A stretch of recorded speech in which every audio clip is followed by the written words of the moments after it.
Your most important power is your attention. And this power is also a tool that you can use to create exactly the life and manifest everything that you want. But in order for you to use it as the tool it is, you have to be very attentive towards what you put your attention to. And you have to be able to take responsibility when it comes to how you react when people want to draw your attention. If you're someone who's a people pleaser, maybe you are someone who always feels like you need to overcompensate, you need to overexplain, you need to overshare. Maybe you're someone who always feels like you need to make other people feel good in order for you to feel okay.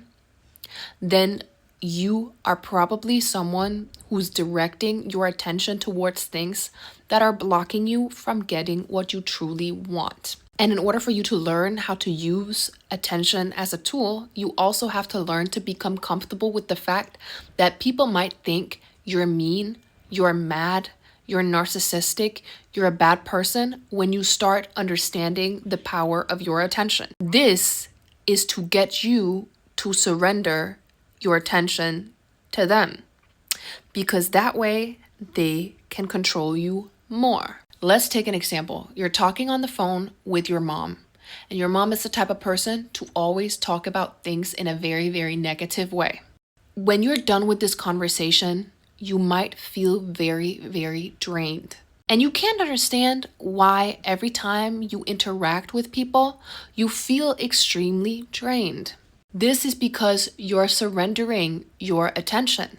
You haven't learned to use the tool that is attention to your benefit. So when you talk to your mom and she's always focusing on all the negative things, every time she brings something up, you feel within yourself, oh, I need to reply. I need to be like, oh yeah, and what about that? And what about that? And wow, you're so right. This person is such a bad person. Maybe it's how you're talking to your friends. Maybe you're out and about with your girlfriends and you're talking to them, and everything that they can talk about is all of their terrible relationship problems or situationship problems. And because you feel like you need to be a good friend, you are listening, but you're not just listening. You are essentially engaging, saying, wow, I don't really like that either.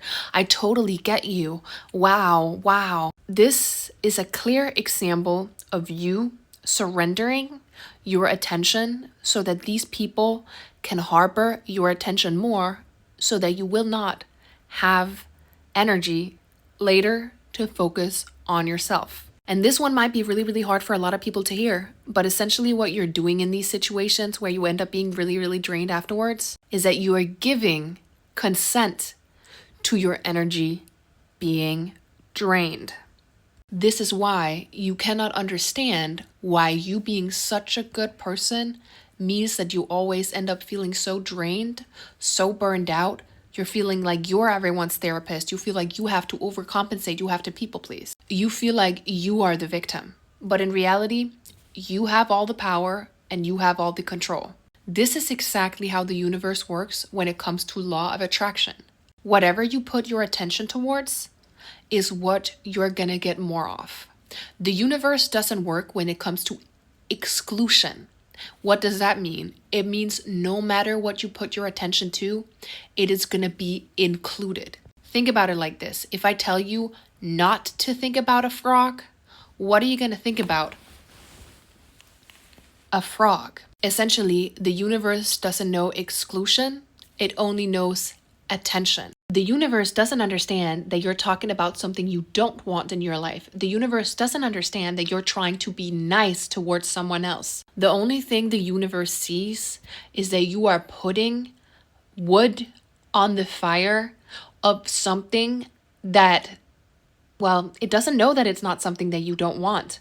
It just sees that you're putting wood onto something. So it sees the flame becoming bigger and bigger and bigger, even when you're saying, well, you know what? I'm just doing this to be a nice person. I'm someone who used to be a really big people pleaser. I used to be the type of person I wanted to talk things through with people. And whenever people had something negative to say, I would always engage with them because I felt personally like I needed to be the good moral person and, be there for them. But when I started learning that where my attention goes, energy flows, I still didn't understand though that I was still giving my attention to what I didn't want, but in a different way than before. When I was having conversations with a family member or a friend and they started being really, really negative, my initial reaction after learning that what you put attention towards is what you're gonna get more of is I was trying to help my friends and my family out by saying, "Oh, you shouldn't talk about this. Oh, you shouldn't focus on this. This is too negative. We should talk about something positive." Even this, even telling people that you shouldn't focus on this is way too negative. That is actually you bringing attention towards the negative, and it's actually you calling them out on their negativity, which just makes them more negative towards you. It will make them way more defensive when you start to say, "Ooh, we shouldn't talk about this. It's way too negative. We should talk about positive things." This is going to feel like you're cornering them and you're actually pointing out that they are negative. So you're actually essentially still putting focus on the things that you do not want. Slowly and surely, I understood though that me not giving attention to the negative doesn't mean trying to redirect it. Doesn't mean pointing out that it is negative, because that's still putting energy towards it. What I needed to do instead was to starve the attention. And this is the hard part, especially if you're someone who is used to overcompensating, oversharing, people pleasing, trying to make everyone feel good. If you want to use your attention as the power that it is, then you need to be able to starve the attention that you're giving things. And this is the hardest part in learning to master the power and the tool of attention. Because we grow up in a world where everyone is essentially fighting for our attention. Everyone wants to discuss everything with everyone and their mom. The world is competing so hard for your attention, and that is exactly how the world is controlling you. Because when you're constantly focusing your attention onto something, you're engaging with negative people, people with victim complexes, people that constantly want to blame the world, then you are bound to create a victim complex for yourself, where you do not see yourself as the creator of your own life, but instead you see every circumstance around you as the creator of your existence. And this is where you say that your attention doesn't hold any power. And when you declare that your attention doesn't hold any power, that's when attention has the most power over you, instead of you actually having the power over your own life. Attention is a really, really powerful manifesting tool, because what you bring attention towards is what you're gonna get more of. This is why it is very, very important to be very wary of the people that are in your company. And if you cannot cut these people out, you have to train your attention muscle. This means that if you're around people that constantly want to talk about obstacles, negativity, how things aren't going to work out, everything like that, then you have to be very, very good at not engaging.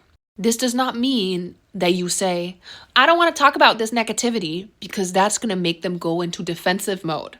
What you need to do instead is that you need to starve the attention towards the negativity that they're talking about. And you can usually feel when something negative is being brought into your perspective, because you can feel your energy suddenly being a little bit different, maybe even a lot different. You feel slightly uneasy. And what you might try to do is you might try to engage with the person to make them feel good so that they will drop the conversation. But when you bring attention towards that conversation, the only thing you're doing is you're putting more firewood on the fire. So the conversation will blow even bigger. You're actually giving them the green light to focus their attention way more on the negativity, because you're validating it. You're validating what is they're talking about by giving your attention and engaging. This is why you have to stop engaging with people that don't have anything but negativity to talk about. This is where people that you're used to spending time around will start maybe calling you mean, narcissistic, and telling you, oh, you're not listening, you don't engage, you don't care about this. If they start saying this, you have to run. But you have to get very, very comfortable with the uncomfortability of letting people talk until they stop and not interfering. This is the only way you will ever be able to preserve your own power, your own peace, and you will be able to grow without having them bring you down. So if someone's bringing up a really, really long conversation about something that they don't agree with and they want to talk smack about someone else or the situation in the world, this is where you have to give this person slightly the silent treatment. You can nod, you can sit like you're listening, but you have to start singing Christmas songs in your head. And if they say, oh, are you listening at all? If they get defensive, if they want to call you mean, just say, I'm listening. But never, ever start talking to these people about how you're not mean. No, I'm not mean. I'm not a bad person. Look, I'll give you your attention. This is exactly what they want. You have to get very, very comfortable with giving people the silent treatment. This is the exact reason why when a girl and a guy break up with each other, then a lot of people usually suggest that you go silent or you go ghost or you go no answer. I can't remember the exact term, but it's something like no response. This is how you have to talk to people in real life too. If there's someone you don't see every single day, then the no response factor online is much easier to handle. You know, if your mom is someone who's really negative and the only thing she does is send you texts about negative things, it is much easier to just leave her alone and only interact with her when she sends positive things. It's kind of like when a dog does something bad, and I'm not comparing humans to dog here, but we're just gonna have to go with this example. When a dog does something bad, do you give them a treat? No, you do not give them a treat because that's going to tell them that the behavior that they're doing is condoned. It's okay. But when the dog does something good, then you give them a treat because this makes them understand, okay, this I did, this was good. And again, we're not comparing people to dogs here, but this is a simple psychology thing. We're actually much more simple psychologically than we think we are. People are much more simple psychologically than we think they are. When you don't give someone attention, then they're going to figure out that whatever they're doing is not something you're interested in. When you do give them attention, even if it's negative, even if you're just trying to be a good person, that is you saying to them that you condone it. That is exactly how the law of attraction works. If you're bringing attention towards it, it's like you giving a dog a treat for doing something wrong. You're still giving it a treat. The dog doesn't know that it did something bad. It just knows that it's getting attention and it's getting a treat.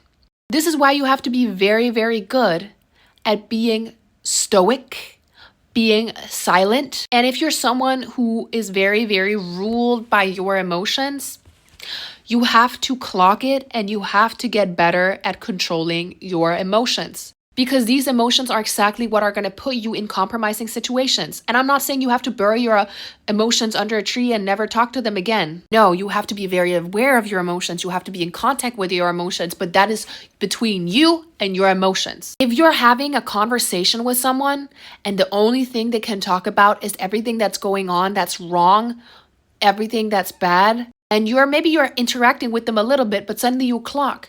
You know what? This is me giving attention towards something that I'm not actually interested in having in my life. You have to retract that attention. And that person might go on and on and on again.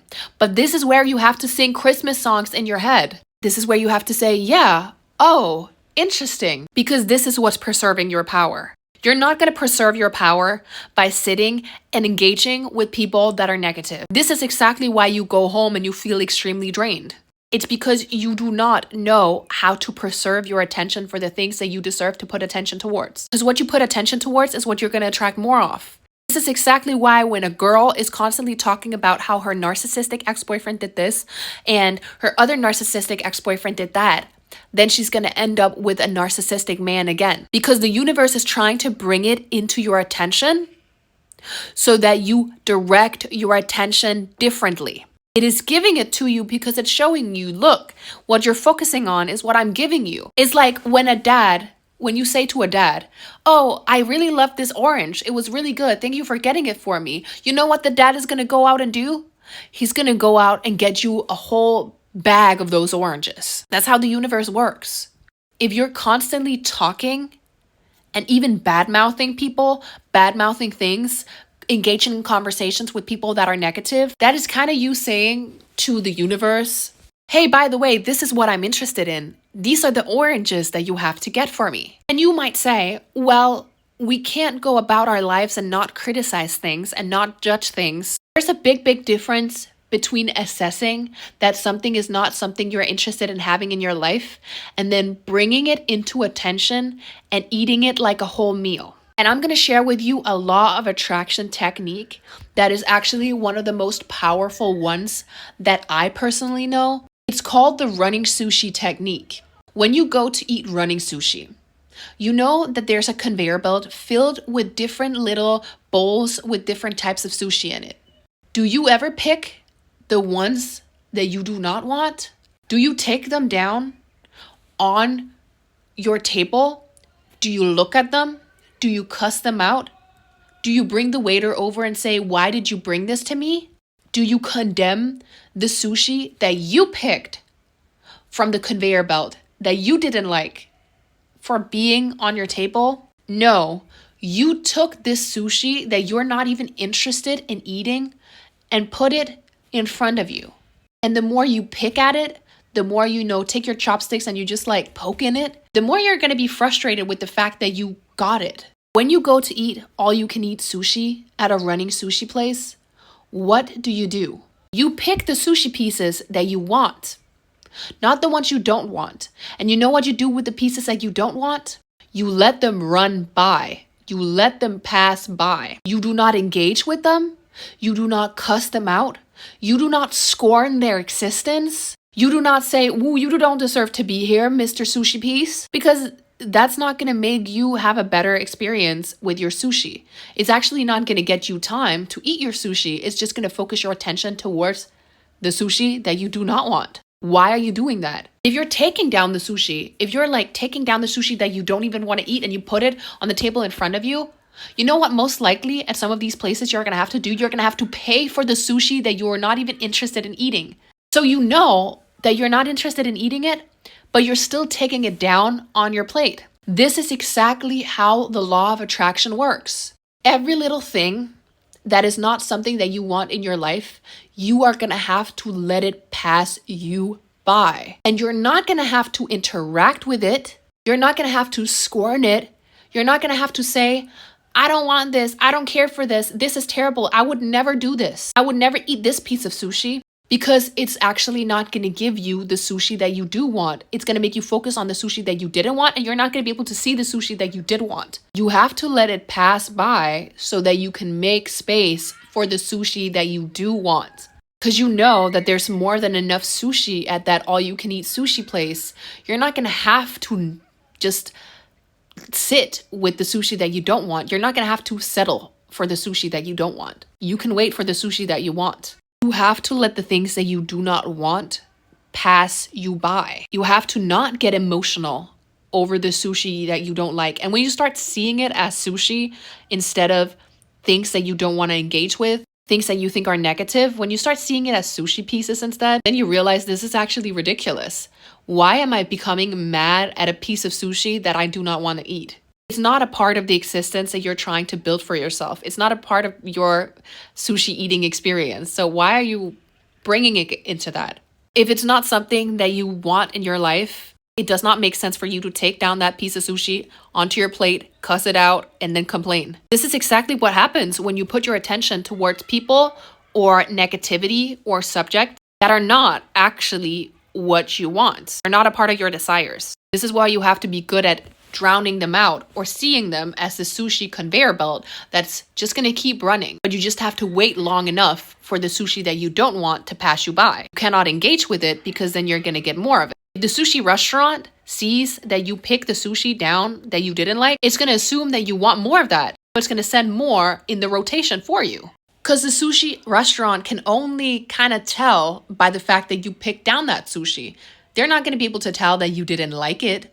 They're just going to see, oh, this person ordered this. This person picked it down. Especially if you're someone who constantly takes down the pieces of sushi that you don't want to eat. Of course, they're going to keep sending you pieces of sushi that are like that because they think this is what she wants to eat. This is what she wants in her life. This is exactly how the universe works. This is exactly why you have to get very, very good at not engaging with people that are talking about things that you do not want in your life, that are not a part of your cosmic plan, that are not a part of your vision board. We call it a vision board for a reason. We don't call it, I don't want this vision board. This is not my vision board. Because you know what you bring attention towards is what you're going to get. And if you're constantly focused on cussing things out that you don't want in your life, that's exactly what you're going to get in your life because you're actually focusing on it. Another example is the because.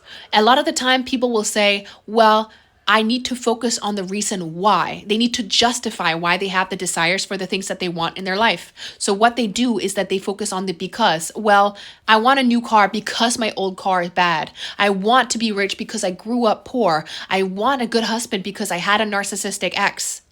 The because, you focusing on the because, you having to justify, that is you bringing attention right back to the thing that you didn't want. Oh, I want a new car because my current car, the windows can't even go up completely. The radio doesn't work. That is you focusing on the things that you don't want instead of focusing on all of the possibilities out there, all of the things that you could have in your new car. And you might say, oh, it's hard not to be pessimistic because everything is so pessimistic. If that is your reality, that is because that is the reality that you have given consent to bring into your life. And I'm not saying that it's all your fault. But we are all adults here. We are all creators of our own reality. You can choose what you think. You can choose how you act. You have to take responsibility for where you put your attention. What does responsibility mean? It means the ability to respond differently. So when that comes to attention, that means that you have to be able to not respond. Or maybe respond scarcely. You need to not give your attention. If you go to your garden and you're constantly tending and watering the weeds, what's going to become the most prominent thing in your garden? The weeds. In most things, with the sushi, with the weeds in your garden, even if you're baking a cake, if you go and you're baking a cake in your kitchen, you have so many different ingredients. Do you take out the pepper in your cupboard and start cussing it out? No, you don't. You don't say the pepper is bad because it's there. You leave it be and you make your cake. You have to think about what you want in your life as your cake. What ingredients do you want in your cake? Don't focus on the ingredients you don't want in your cake. Don't cuss out the pepper. Don't call your mom or your best friend and talk about how did it dare to be in your cupboard when you are about to bake a cake and pepper's not supposed to go in your cake? If you're in a home ec class and the only thing you can talk about to your teacher is how, wow, you gave me a station where I have pepper. You're not supposed to put pepper in a pie. The teacher's going to be like, yeah, well, you're not going to get an A because the only thing you can focus on is the pepper, not making the pie. You know what's more likely to happen then? Maybe some of the goofy kids in class are going to come and they're going to take the pepper from your station because you're bringing attention towards it and they're going to put it in your pie. Then you're going to be like, I don't understand why they put pepper in my pie. That's rude of them. Well, you know what, honey? You are the one focusing on the pepper. So of course they're going to try to tease you with the pepper because they're going to make you realize that it's ridiculous for you to focus on that pepper. That is exactly how the universe works. The reason why they bring in all of these contrasting experiences for you is for you to realize what it is that you want and what you don't want. When you do feel drained, when you do feel exhausted, when you do feel like this is something that you don't want in your life, when you do feel like it's the pepper, or it's the bad sushi, that's when it wants you to take responsibility and have the ability to respond differently and make that choice. Universe is not trying to bring you down. It's trying to make you realize that you need to direct your attention differently because if you do not fix your attention, you're going to be getting more of what it is that you're focusing on. So your attention is your most important power. And how you focus your attention, what you focus your attention on is what you're going to get more of. This is why you have to focus on the things that you want. You cannot focus on the things that you don't want. You have to focus on getting very clear on what it is that you want. You have to get very, very clear. If you have a bunch of things that you don't want, sit down and rewrite those things. Ask ChatGPT to make those into wants and then get clearer and clearer and clearer. You have to think about the universe as a restaurant where you go and you order a specific meal. The restaurant is not going to be able to deliver I don't want burger, I don't want pizza, I don't want shrimp. They're going to be able to deliver, I want a specific type of salad with this and this and this and that. If you say, I don't want this and this and that, they don't have any other option but either give you one of those things or give you something that they don't even know whether you want or not. That's the only thing you brought attention to, so they're not even sure. When you're in a drive-thru, do you ever say what you don't want? No, because you know that the sound is going to be like slightly muffled maybe, and the person on the other end of the receiver might not hear that you say, I don't want this and I don't want that. If you're going and you want a chocolate milkshake, you don't say, by the way, I don't want a strawberry milkshake. I don't want a vanilla milkshake. I want a chocolate milkshake. Because they just hear vanilla milkshake and strawberry milkshake. They don't hear the no. They don't hear the don't. So you have to think about the universe like kind of like a drive-through. You have to be very, very specific about what it is you want so that they can actually deliver it to you. And every time you order more and more, it's kind of like you train your intuition to be able to deliver it better. So your power is your attention. And if you do not want something in your life, you have to starve it of attention. And that does not mean you don't have to be attentive to your emotions.